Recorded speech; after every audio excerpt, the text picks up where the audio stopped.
All right, hi, everybody, on this Sunday afternoon, the 25th of January, as we are tracking now, the rain starting to exit out of our viewing area. And this weekend's kind of gone in stages, right? We've gone from wintry and wet on Saturday to wintry overnight to wet today. And now the bitter cold air that settles in through tonight and through tomorrow. Some of the coldest air of the season so far settles in by tomorrow morning. And when I say bitter cold, I mean that. We're looking at wind chill values extremely cold around here. So I hope this live stream finds you safe, sound, and very warm on this Sunday. I know there's still a lot of folks without power. And I know the crews are out there working as hard as they can and having to brave the elements of the rain and now increasing wind out there. So hats off to those crews who are working very hard to restore the power. But again, if you look around the region, it could have been a lot worse. You look at Oxford, Mississippi, for example. You look at it around Atlanta, especially now northeastern Atlanta, up towards Athens, up towards Greenville, South Carolina. A lot worse there, even toward Nashville, a lot worse. Where we were with that warm air coming in, 1 or 2 degrees made all the difference. So yes, our higher elevated spots did get the worst brunt of that, but it could have been a lot worse if temperatures had not warmed. But thankfully, as we mentioned in our updates from late Saturday night, even early this morning, that projected rise overnight did occur. And that really helped alleviate a lot of the problems and even got the higher elevations out of that freeze by early this morning. So now we're dealing with the drop in temperature yet again. So let's show you the headlines here, which you can see on the screen, but I'll point these things out for you. We're going to have the gusty wind coming in from the northwest around 20 to 25 throughout the nighttime hours. There'll be some higher gusts at higher elevations. And again, if there's been some limbs that were weakened or broken because of the ice, it may again cause that to fall. So do be aware of that. Also very soft soil. So that could cause trees to fall again as well. It is going to be much colder overnight as that cold air comes in. I don't anticipate what's happening out the rain refreezing on power lines. They'll tend to dry in the wind. And the wind will do a lot to dry a lot of surfaces, but not every surface. You're going to have a lot of runoff. You're going to have those stubborn puddles that you see on roadways that don't go away. So tomorrow morning, rule of thumb, if it looks wet, it's not. It's more than likely ice. So please keep that in mind for your morning commute time. And it's just going to stay cold for the next couple of days. The dangerous wind chill, I think they're going to reach the lowest point Monday morning, down below zero. And I'll show you some of the totals coming up. The coldest morning with the actual cold temperature will be Tuesday morning, several spots in the single digits, others right around 10 degrees. So now's the time to make sure you check on your friends, family, make sure they're staying warm, especially if you got any family members or friends that are without power and you're thinking it may be a longer time for them. So make sure they got an alternate way of staying warm or invite them over to stay warm. As always, bring your pets inside. It's going to be too cold for them, and protect those pipes. Keep them wrapped, run that drip, especially for the next 2 nights coming up. And really, most of this week, we're going to see temperatures way, way below freezing and below average for this time of year.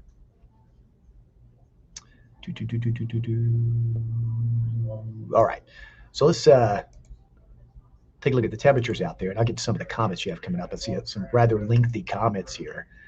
Let's see. Hello, Candace. Mick, we're watching. Good friend. Hello, Wanda from Dunlap. Traveling from Dunlap to Chattanooga Tuesday morning. Wanda, I think by Tuesday morning, most areas dry, but watch for patchy areas of ice. It'll be very cold then, but I think any ice will be mainly patchy. Okay, but just be aware of that, travel safely. Hey, Kay from Jasper. Jeff, thank you for your kind words. Renee, I talked about that, about the power lines tonight. I really think the wind will dry a lot of those. So, when you have ice accretion on power lines, that's when you have lighter wind and that precip falling. No other precip will be falling. There may be some flurries around that won't add to that problem, but I think for the most part, there'll be the wind will dry a lot of those power lines. The only other power issues you'll have is if another tree falls because of the wind that's been loosened by the ice or by the soft soil. That's what can take other power out. Let's see. Hello, Neil. Let's see. Can you tell me what the weather? Neil, for this upcoming week, all temperatures are going to stay below average. Hello, Brandy. I appreciate you watching anyway, Brandy. Thanks for taking time to watch. Hello, Denise. Hello, Missy from Murphy. Oh, Mary, Catherine, good to hear you got power back on signal. That's good to hear. Those crews are working hard out there.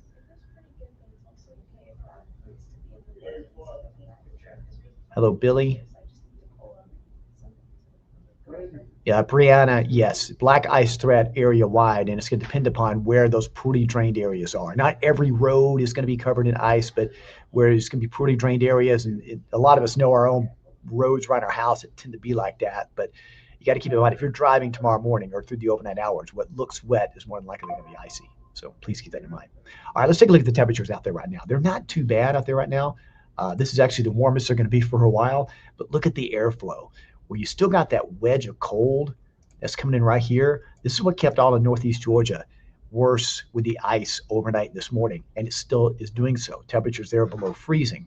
We're right in between where we've had a southerly breeze kick in. And where that front is, now we're seeing the northwesterly wind kick in. Well, there you go. I don't know why it wants to do that. I want to show you the northwesterly wind. There we go.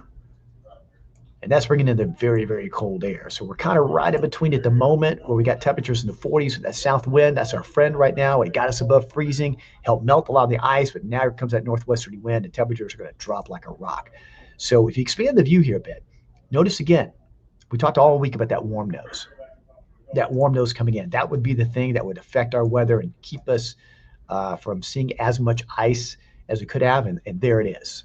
So it did come to pass. Temperatures did rise overnight. I had some folks comment on my feed last night that said, your temperatures aren't going to rise overnight. It always gets colder at night. And yes, it typically does. But when you have a strong south wind like that, it brings temperatures up. So I had to convince a few folks, but it did, and it got us above freezing. But now here comes this, and this is going to be bitterly, bitterly cold. And temperatures tomorrow afternoon will mimic what you see right here in the 20s and teens tomorrow morning. And there's that wedge of cold that kept, again, the ice is still encased there from, say, Athens, Clemson, Greenville, even up toward near Charlotte because of that wedge of cold air coming in. Amazing. Okay, rainfall over the past 24 hours, we've seen quite a bit, inch and a half to 2. We've had a couple of flood advisories at times. They've averaged inch and a half to around 2 to over 2 inches. So your rain gauge may have had a little bit less. Your rain gauge may have had a little bit more. But if your rain gauge is full, empty it. I don't want the water to freeze in it. It'll break some of those plastic gauges. Okay. Some of you have the tip type of rain gauge. It doesn't need emptying. But you can see the rain is starting to get on out pretty quickly. Okay. The back edge of it now is across the city. We'll still have a little bit of sprinkles left over. The freezing rain continues. Gainesville, Georgia, up toward, say, Clayton, into that area where that wedge of cold air holds on. But everybody else, the rain's starting to end. All the areas now east of I-75, rain is sneaking out, and it's going to be drier. Yeah, there could be some flurries overnight. I'm not too worried about impact from that. And typically when that happens, where I'm pointing is where you're going to see the better chance of anything accumulating. The Cherry-Hill Skyway, Grace Smoky Mountains, that's a better chance of the overnight hours. Again, we saw the rain pretty quickly over the past hour, so it's kind of dramatically moved out. As the main cold front rolls on by and that low moves by to the south, it'll push it out even faster. So let's talk about the chill. All right. So now we've gotten the rain out of here. Over the next hour, we go through around, say, 11 o'clock. Temperatures will be dropping fairly rapidly below freezing. There will be a wind with it, wind gusts 20 to 25 at times. It will allow for some drying. However, it won't dry everything.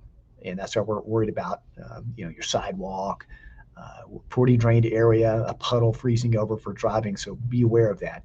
Temperatures in the teens by, say, 11 o'clock, and then by morning, when they drop even more. Here's where some of those snow showers could occur. There'll be flurries around. Typically, when the wind blows that strong, you can blow flurries way down to the south. You might see a few of that, but I'm not expecting any major problems as far as any accumulation from that. But there you go, that's the better chance. But look at these temperatures by morning. Just before sunrise, low to mid-teens, upper teens to around 20 elsewhere.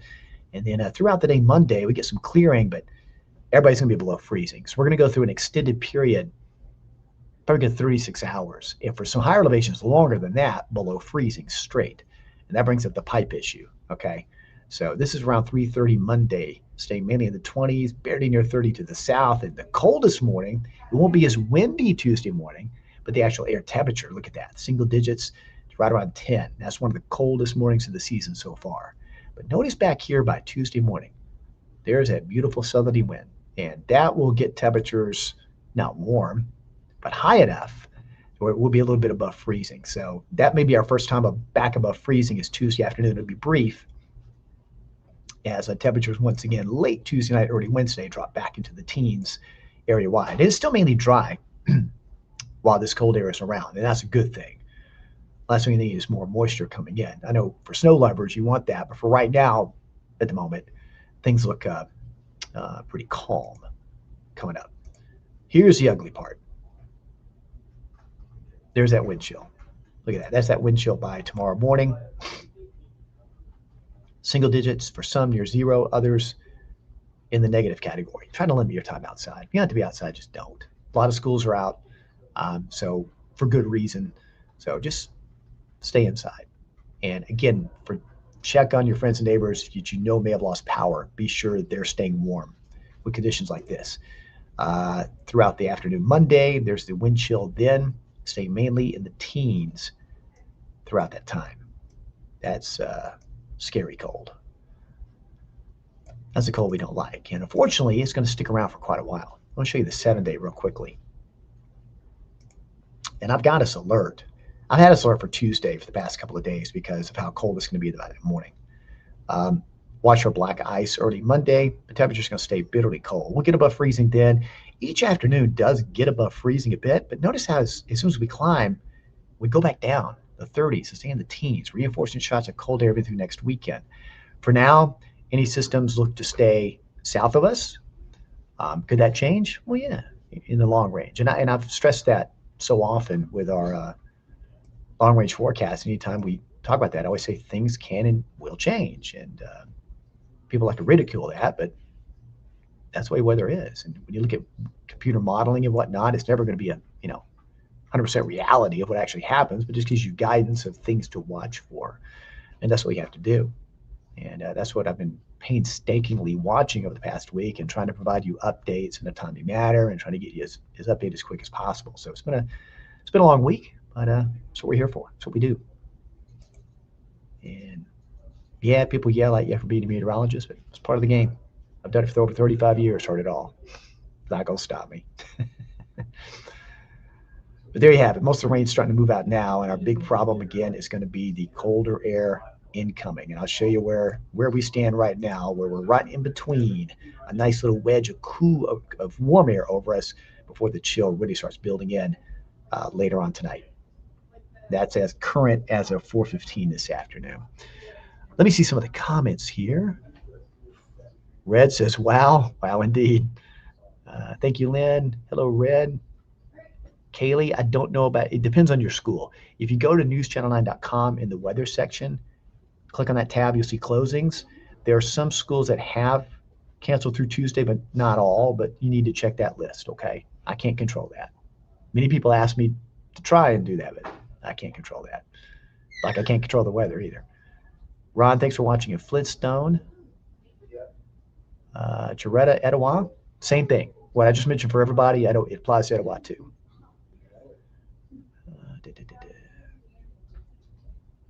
Hello, Bob from Charleston. Hey, Jane from Crandall. Thank you, Tina. Margaret asked, how many faucets do I let drip? Margaret, basically, I'll tell you what I do at my house, okay? I basically go to all the faucets and leave a slight little drip going, especially the ones that are farthest from the incoming source of the house, just so I know I'm relieving any pressure there. And I try to keep the cabinets open so it's getting some heat, right there. So if you know of any like north side of your house that may get a little bit colder than others, make sure any faucets are near that area run a drip. But anything to relieve the pressure if there's any sort of freezing going on, and that tends to help. I've noticed that. I've been very fortunate, and hopefully that'll be the case this time. Although, like you, I'm nervous about this, and hopefully nothing happens. Hello, Tim. Hello, Kathy Chastain. How are you? Calvin, same thing. Roads of Catoosa, just like everybody else. It's going to be patchy if there is any black ice, but just watch very carefully. Again, the rule of thumb, if it looks wet, it's probably ice. Okay. Thank you, Betty. Thank you, Robin. Laura, trying to go to work in Athens tomorrow. Again, same thing. Laura, just be very cautious of patchy black ice around. It's going to be very, very cold. So you just have to watch where you're going. Okay, just you drive with caution. Let's see. Rick, good advice. Everybody, he says for Monday morning, just go slower, be careful. Great advice. Hello, Beverly. Wanda from Benton, hello. Hello, Randy in Rossville. Hardy says, need some more pet pictures. Can do. I'm going to, because I want to make sure everybody brings their pets inside. I'm going to tell you why.